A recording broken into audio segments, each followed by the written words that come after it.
Bismillahirrahmanirrahim. Salamlayıram sizi dəyərli tamaşaçılar. Xoş gördük Ramazan ayının 10-cu günündə. Bugün İslam dünyasında böyük bir itki olan gündür. Peyğəmbər üçün ağır günlərdən biridir tarixdə.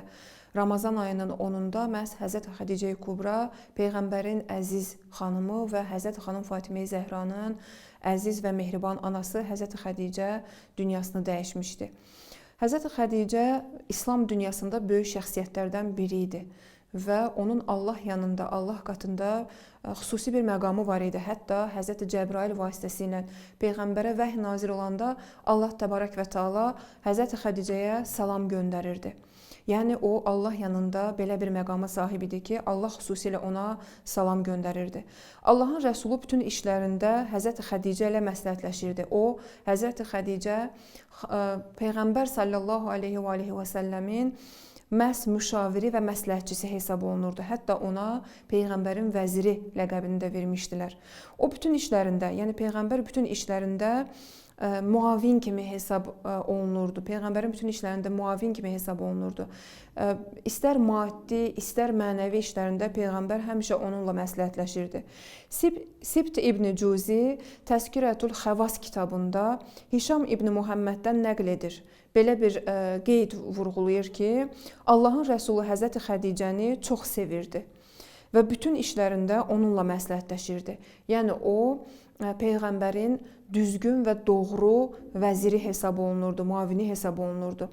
Biz əgər tarixə baxsaq, görəcəyik ki, həqiqətdə məhz bunu demək Həzrət Xədicənin haqqında az olmaz. O, İslamın banilərindən hesab olunurdu. Nə üçün? Əgər tarixə nəzər salsaq, görəcəyik ki, Şəb-i Əbu Talib deyilən bir hadisə var ki, tarixdə Əbu Talib dərəsi adlandırılır həmin məkan. Hansı ki, bu məkan Əbu Qubeys dağı və Xəndəmi dağı arasında yerləşən bir dərə idi. Məkkənin yaxınlığında, Məkkənin kənarında. Və İslam çox yayıldığı üçün həmin bu Əbu Talib dərəsində məhz müsəlmanları və Peyğəmbəri müşriklər blokadaya salırlar.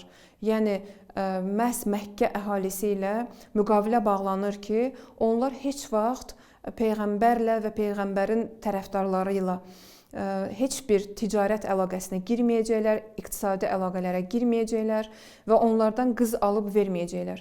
Bu müqavilə bağlanır. Həmin o dağlıq ərazidə olan, iki böyük dağın arasında yerləşən Məkkə əhatəsində olan bu Şəb-i Əbu Talib deyilən dərə elə bir məkan idi ki, oradan çıxış yeri də yox idi. Yəni bunları mühasirəyə almışdılar və müqavilə imzalanmışdı. Həmin müqaviləni də şəhərin girişindən asmışdılar ki, bu tarix təsadüf edir təqribən hicrətdən əvvəl 7-ci ilə və 3 il bu mühasirə, bu müqavilə davam edir.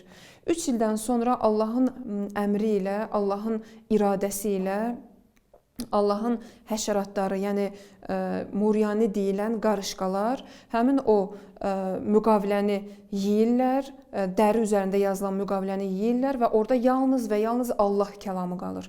Allah kəlamı qalır və ondan sonra artıq bu müqavilə batil olur və onlar mühasirədən azad olurlar. Amma bu 3 il ərzində necə onlar sağ qalmağa müvəffəq olurlar? Tarixdə qeyd olunur ki, məhz Həzrət Xədicənin Peyğəmbər sallallahu aleyhi və səlləmə hədiyyə etdiyi mirası sayəsində, var-dövləti sayəsində həmin o müsəlmanlar sağ qalmağa müvəffəq olurlar. Çünki o dönəmdəki heç bir ticari əlaqələr olunmurdu Peyğəmbərin tərəfdarları ilə, müsəlmanlarla. Onlara qız alıb vermirdilər və onlar blokadada idilər, mühasirədə idilər. Məhz o dönəmdə Peyğəmbər ancaq həmin o Həzrət Xədicənin var-dövlətindən istifadə edərək, hansı ki Peyğəmbərin ixtiyarında qoymuşdu, müsəlmanların sağ qalmasında vasitəçi olur və köməkçi olur.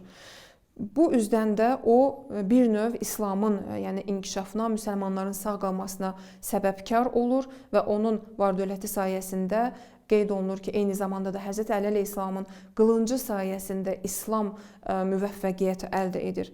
Həzrəti Xədicə Peyğəmbərin sadiq məsləhətçisi idi. Düzgünlükdə ona yetişən şəxs yox idi. Baxmayaraq ki, onu bütün qohum-əqrabası Peyğəmbərlə olan evliliyinə görə tənha qoyur, amma o yenə də Peyğəmbəri heç vaxt tənha qoymur. Bilirik ki, o ilk iman gətirən qadın idi və həmişə də Həzrəti İbrahimin dinində olmuşdu. Peyğəmbərlə Həzrəti Xədicə evlənəndən 5 il sonra, tam dəqiq ilə 5 il sonra Həzrəti Əli əleyhissalam dünyaya göz açır. Xanım Xədicə Həzrəti Əli əleyhissalama olan məhəbbətini görür Peyğəmbərin. Görür ki, bu uşağa olan məhəbbət xüsusi bir məhəbbətdir. Və dəfələrlə eşidir ki, Peyğəmbər vurğulayır ki, o mənim qardaşım və o mənim vəsim olacaq və o gələcəkdə İslamın höccətlərindən olacaq. O yüzden də bundan sonra Həzrəti Xədicə daha çox diqqət və qayğı göstərməyə başlayır Həzrəti Əliyə. Körpəliyindən təqribən o xanım Xədicənin, Əli əleyhissalam xanım Xədicənin himayəsində böyüyür və o qədər bu uşaqla məşğul olur, onun təmizliyinə, onun geyiminə, keçiminə, hətta öz xadimələrinə sifariş edir ki, onu heç vaxt qucaqda yox, çiyinlərində gəzdirsinlər və onu gəzintilərə göndərir, onun qayğısına qalır. Belə olur ki, hətta Həzrəti Əbu Talib, yəni Əli əleyhissalamın atası bir gün Fatimə binti Əsədə, yəni Əli əleyhissalamın anasına deyir ki, nə üçün bu uşaq, bu körpə evdə heç zaman olmur, biz onu burada görmürük. O zaman onun anası Fatimə buyurur ki, Xədicə salamullah əleyha bu uşağın qayğısına elə şəkildə qalır ki, bu uşaq artıq Peyğəmbərin evindən ata və ana evinə gəlmək istəmir. Bəs deməli imamət özü də Peyğəmbərin evində tərbiyələnmişdi. Peyğəmbərin evində xanım Xədicənin himayəsində tərbiyələnib və böyümüşdü. Ürək ağrıdan ən acı bir məsələ budur ki, tarixdə məşhur qələtlərdən biri Həzrəti Xədicə barəsində bu olmuşdu ki, o Peyğəmbərdən öncə 2 dəfə evli olub və onun övladları olub və o Peyğəmbərdən 20 yaş böyük yaşa sahib olubdu. Bu kimi şeylər vurğulanır tarixdə. Amma tarixdə buna qələt-i məşhur deyirlər, yəni məşhur qələt deyirlər.